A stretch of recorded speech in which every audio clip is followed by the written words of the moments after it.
In today's video, I'm going to teach you how to delete a transaction in QuickBooks Online, whether you're decluttering your financial records or removing an entry that doesn't belong. Understanding this process can help keep your books organized and accurate. Let's dive right in. First, you'll need to log into QuickBooks Online. Make sure you're using Google Chrome for the best experience, as its compatibility with QuickBooks ensures everything runs smoothly. Go ahead and open the Chrome browser and navigate to the QuickBooks Online login page.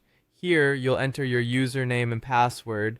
Once you've plugged those in, click the Sign In button and you'll be directed to your main dashboard. Now that you're in, let's locate the Banking or Transaction section. On the left-hand sidebar of your screen, you should see a menu. Scroll down until you find either Banking or Transactions and click on it. From here, select Banking once more. This area lists all your connected bank accounts so you can easily manage and review your transactions. Next, you'll need to select the specific bank account where the transaction you wish to delete is located. Simply click on the account and a list of transactions associated with it will appear. This is a convenient feature because it allows you to directly access the data specific to each account without unnecessary steps. Once inside the bank account, the next task is to find the transaction you want to delete. You can scroll through the transaction list, or if you're dealing with many entries, use the search bar at the top to swiftly pinpoint the one in question.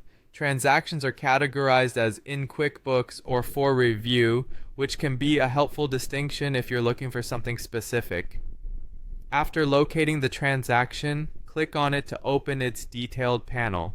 This detailed view shows you all the information associated with the transaction and is a helpful space to verify you've selected the correct entry before making any changes. With the transaction detail panel open, look for the option to delete. It's commonly found at the bottom of this panel. Click on Delete. At this point, a prompt will appear asking you to confirm this decision, usually presenting you with an option to click Yes or OK. Remember, deleting a transaction is a permanent action, so double check that it's not needed for any reports or reconciliation tasks before confirming. Lastly, you'll want to verify that the transaction has been successfully removed. Return to your transactions list and refresh the page to update the information. Take a quick look through your bank account feed to ensure the deleted entry no longer appears. And there you have it. Your transaction has been successfully deleted from QuickBooks Online. By following these steps, you maintain accuracy and order in your accounting records. Thanks for watching, and be sure to check out our other tutorials for more QuickBooks tips and tricks.